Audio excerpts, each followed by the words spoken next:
Hello friends, नमस्ते। बहुत दिन बाद मुलाकात हो रही है।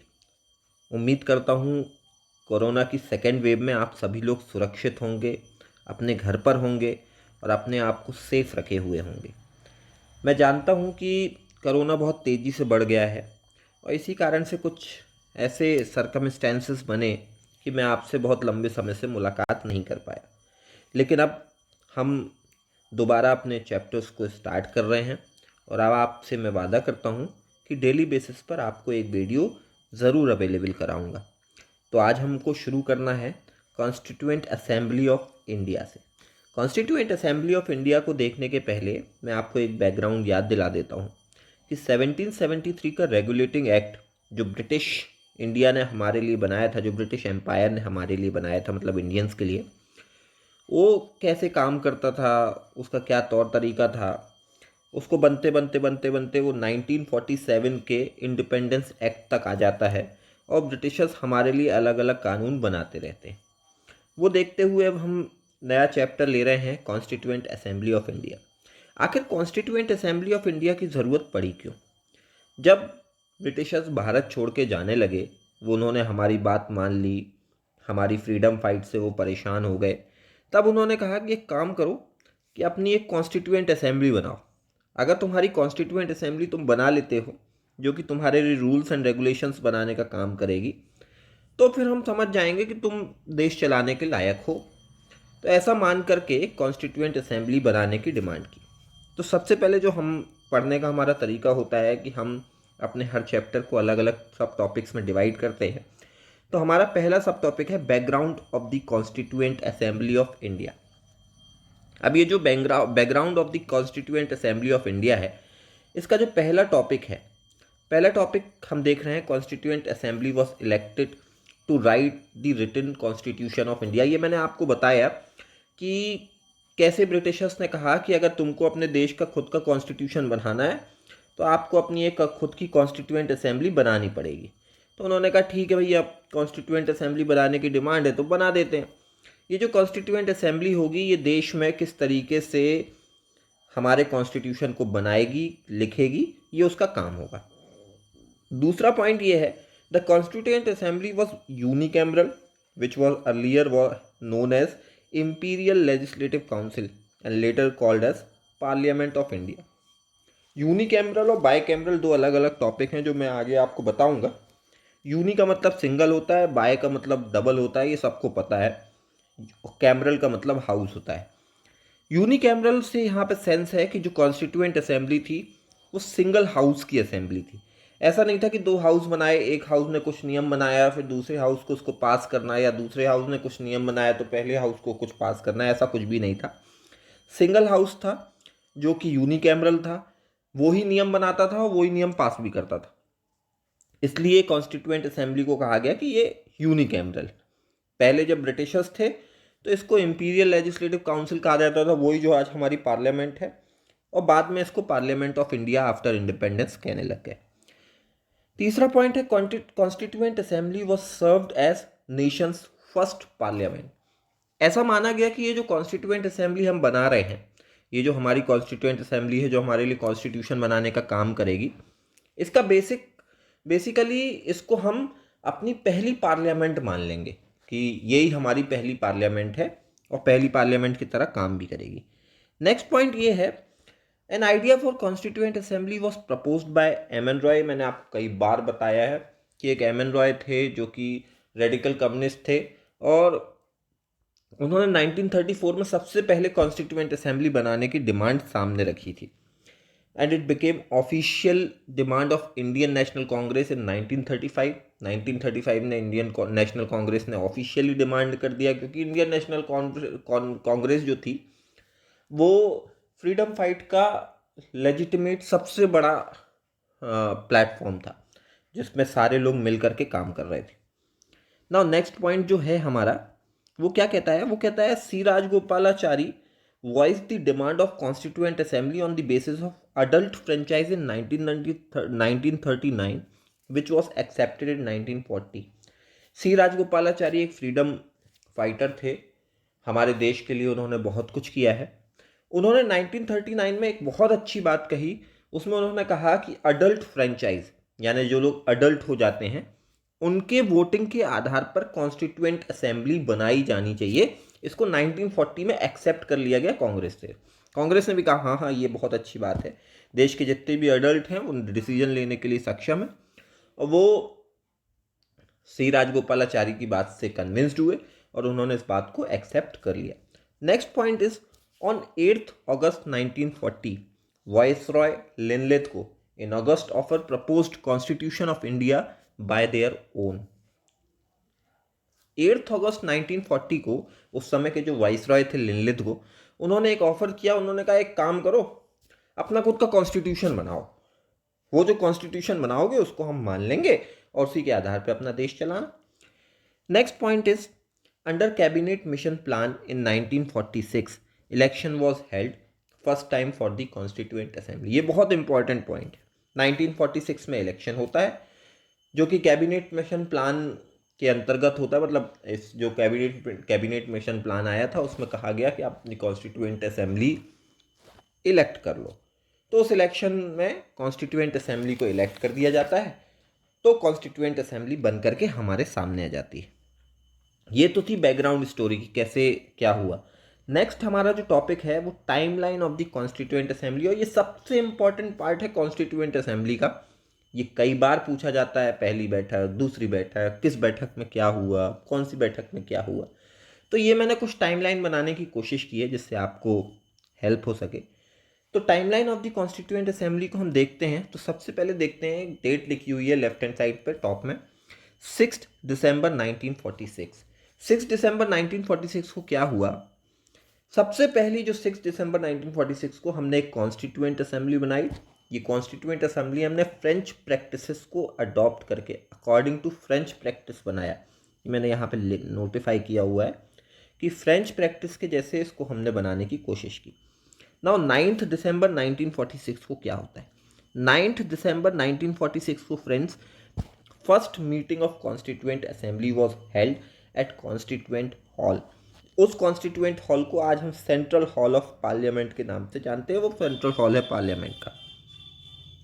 सबसे पहले व्यक्ति जो 9 दिसंबर को जिन्होंने उस मीटिंग को, उस कॉन्स्टिट्यूएंट असेंबली की पहली मीटिंग को एड्रेस किया था वो थे JB कृपलानी। ये कुछ फैक्ट्स हैं, इनको आप बहुत ध्यान रखिएगा। Sachchidanand Sinha became the temporary president of an assembly. Muslim League boycotted and demanded separate state for Muslim. Muslim League की हमेशा से डिमांड थी कि उनको एक सेपरेट स्टेट चाहिए, हम अलग से अपना एक मुस्लिम देश बनाएंगे। उनके नेता थे जिन्ना जी, जो हमेशा कहते रहते थे मुस्लिम लीग का अलग देश, मुस्लिम लीग का अलग देश। इसके अलावा उन्होंने कॉन्स्टिट्यूएंट असेंबली को बॉयकॉट कर दिया। सच्चिदानंद सिन्हा को टेम्परेरी प्रेसिडेंट बनाया गया कि बोले जब तक परमानेंट प्रेसिडेंट नहीं मिलता है तब तक आप रहिए। हालांकि सच्चिदानंद सिन्हा की एज बहुत ज़्यादा थी, तो सबको पता था ये बहुत दिन तक कंटिन्यू नहीं करेंगे। JB कृपलानी ने पहले व्यक्ति हैं जिन्होंने कॉन्स्टिट्यूएंट असेंबली में अपनी बात रखी, एड्रेस किया। ये बहुत बड़ा ऑनर होता है जो उनको दिया गया। नाउ नेक्स्ट डेट इज 11 दिसंबर 1946। अब 11 दिसंबर जस्ट 2 दिन बाद क्या होता है? तीसरी मीटिंग होती है। इस तीसरी मीटिंग में doctor Rajendra Prasad appointed as president of an assembly, Harendra Kumar Mukherjee as vice chairman and BN Rau as legal adviser. ऐसे 3 अपॉइंटमेंट होते हैं। डॉक्टर राजेंद्र प्रसाद को, क्योंकि मैंने आपको पहले बताया 9 दिसंबर को सच्चिदानंद सिन्हा को टेम्परेरी प्रेसिडेंट बनाया गया था, तो उनको हटा करके एक परमानेंट प्रेसिडेंट बना दिया जाता है डॉक्टर राजेंद्र प्रसाद। एक वाइस चेयरमैन भी चाहिए। अब असेंबली है, मान लीजिए चेयरमैन नहीं आते तो वाइस चेयरमैन चाहिए, तो हरेंद्र कुमार मुखर्जी को वाइस चेयरमैन बना दिया गया। अब असेंबली लीगली कैसे काम करेगी उन सारी चीज़ों को देखने के लिए BN राव को लीगल एडवाइज़र बना दिया गया। इन तीनों नामों को याद रखिएगा दोस्तों, ये बहुत इंपॉर्टेंट है और हमेशा काम आते हैं। मतलब अलग अलग तरीके से इनके बारे में पूछा बताया जाता है। नाउ नेक्स्ट 2 दिन बाद एक और मीटिंग होती है 13 दिसंबर 1946। 13 दिसंबर 1946 को क्या होता है? ऑब्जेक्टिव रिजोल्यूशन आता है। इस ऑब्जेक्टिव रिजोल्यूशन को रखता कौन है?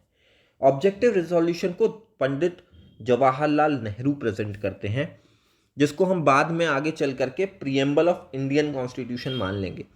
ऑब्जेक्टिव रिजोल्यूशन का मतलब क्या है? ये वो पेपर है, वो डॉक्यूमेंट है जिसको जवाहरलाल नेहरू रखते हैं, जिसमें कहते हैं कि इन आधारों पे जो हमारे ऑब्जेक्टिव्स हैं, जो हमारे मेन, कहना चाहिए कि पिलर्स होंगे जो हमारे कॉन्स्टिट्यूशन के, जिनके आधार पे हमारा कॉन्स्टिट्यूशन बन करके तैयार होगा, वही ऑब्जेक्टिव रिजोल्यूशंस को वो प्रेजेंट करते हैं और आगे चल के वही हमारे प्रियम्बल बन जाते हैं। और सभी लोगों को पता है कि preamble is the key to constitution. Preamble एक ऐसा डॉक्यूमेंट है जिसमें कॉन्स्टिट्यूशन की पूरे कैरेक्टरिस्टिक्स डिफाइन किए गए हैं। तो आप समझ सकते हैं कि ऑब्जेक्टिव रिजोल्यूशन कितना इंपॉर्टेंट। फिर 22 जनवरी 1947 को एक और मीटिंग होती है। उस मीटिंग में यूनैनिमसली, यानी सारे लोग आम राय बना करके एक साथ, इसका कोई विरोध न करते हुए, ऑब्जेक्टिव रिजोल्यूशन जो जवाहरलाल नेहरू ने 13 दिसंबर 1946 को रखा था, उसको 22 जनवरी 1947 को अडॉप्ट कर लेते हैं। बहुत बड़ी बात है। यूनैनिमसली मतलब जो हम आज प्रियम्बल देखते हैं वो कितना अच्छा होगा, उस कितना उसके पिलर्स कितने अच्छे पॉइंट्स रखे गए होंगे, तब जाकर के उसको यूनैनिमसली अडॉप्ट कर लिया गया। नेक्स्ट, 22 जुलाई 1947 को नेशनल फ्लैग अडॉप्ट किया जाता है। इसको आप याद रखिएगा, ये कई बार पूछा गया है। 15 अगस्त 1947 को हमको इंडिपेंडेंस मिल जाती है। यहाँ तक तो दोस्तों ये 15 अगस्त तक की बात थी। अब अपन इसके आगे चलते हैं। 29 अगस्त 1947 को क्या होता है? Drafting committee was appointed. एक ड्राफ्टिंग कमेटी बनाई जाती है कि उसमें कहा जाता है कि ये ड्राफ्टिंग कमेटी जो होगी वो कॉन्स्टिट्यूशन का ड्राफ्ट तैयार करेगी। इस ड्राफ्टिंग कमेटी के चेयरमैन बनाए जाते हैं डॉक्टर भीमराव अंबेडकर, के एम मुंशी, मोहम्मद शादुल्ला, अल्लादी कृष्ण स्वामी अय्यर, गोपाल स्वामी आयंगर, एन माधवराव, जिनको बाद में बी एल मित्तर ने रिप्लेस किया, टी टी कृष्णाचारी, जिनकी जगह पे बाद में डी पी खेतान आए। ये ऐसे 6 लोग और एक चेयरमैन बना करके ड्राफ्टिंग कमेटी बनाई जाती है, जो ड्राफ्टिंग कमेटी आगे चलकर सारे के सारे कॉन्स्टिट्यूशन को डिसाइड करेगी, जो कॉन्स्टिट्यूशन का एक ड्राफ्ट बनाएगी कि कैसा उसका स्वरूप होना चाहिए, किस तरीके से वो कॉन्स्टिट्यूशन हो, उसमें क्या पॉइंट्स रखे जाएं, क्या पॉइंट्स नहीं रखे जाएं, क्या उसके अच्छी चीज़ें होंगी, क्या नहीं होंगी। ये सारी चीज़ें बनाने के लिए ड्राफ्टिंग कमेटी बनाई गई। फ्रेंड्स, इसको याद रखिएगा, इन सारे नामों को भी याद रखिएगा। मैं एक बार रिपीट करता हूँ।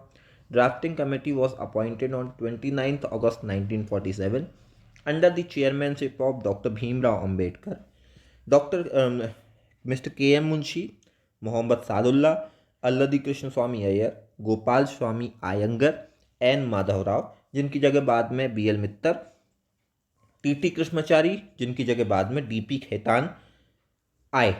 इन लोगों को मिलाकर के एक ड्राफ्टिंग कमेटी बनाई गई। Now next meeting held on 16 July 1948। V T Krishnachari appointed as vice president along with Harendra Kumar Mukherjee. ये भी एक बड़ा डिसीजन हुआ कि वी टी कृष्णाचारी जी को बाद में वाइस प्रेसिडेंट बना दिया गया हरेंद्र कुमार मुखर्जी के साथ। 26 नवंबर 1949 को constitution was passed and adopted by constituent assembly.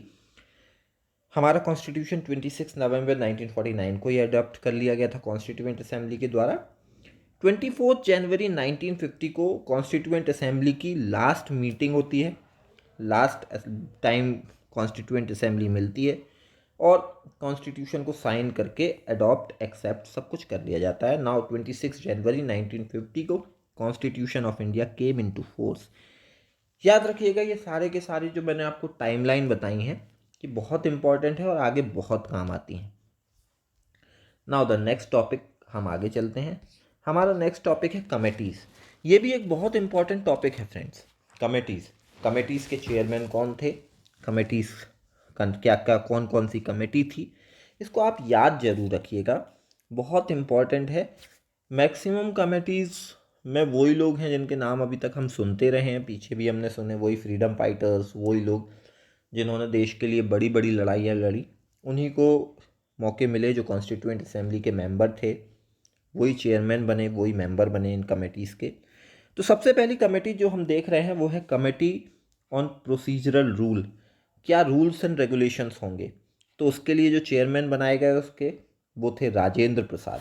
दूसरी कमेटी बनी स्टीयरिंग कमेटी। स्टीयरिंग कमेटी के भी चेयरमैन डॉक्टर राजेंद्र प्रसाद बनाए गए। तीसरी कमेटी थी फाइनेंस एंड स्टाफ कमेटी।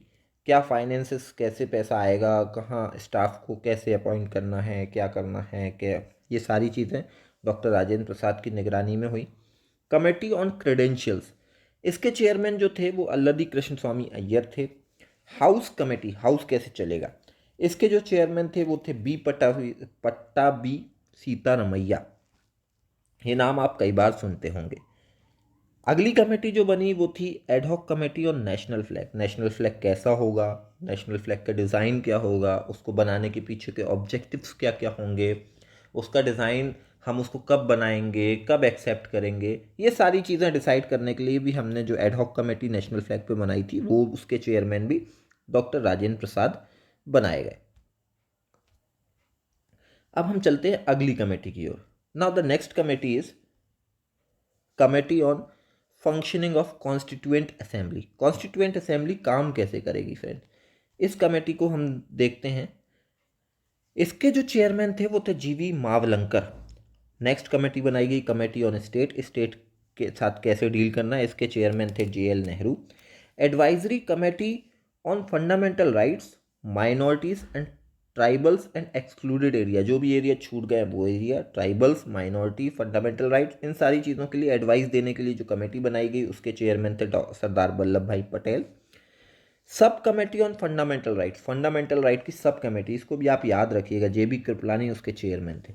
सब committee on north east frontier tribal areas, Assam's and exclusive and partially excluded area, इसके चेयरमैन थे गोपीनाथ बारदोलोई।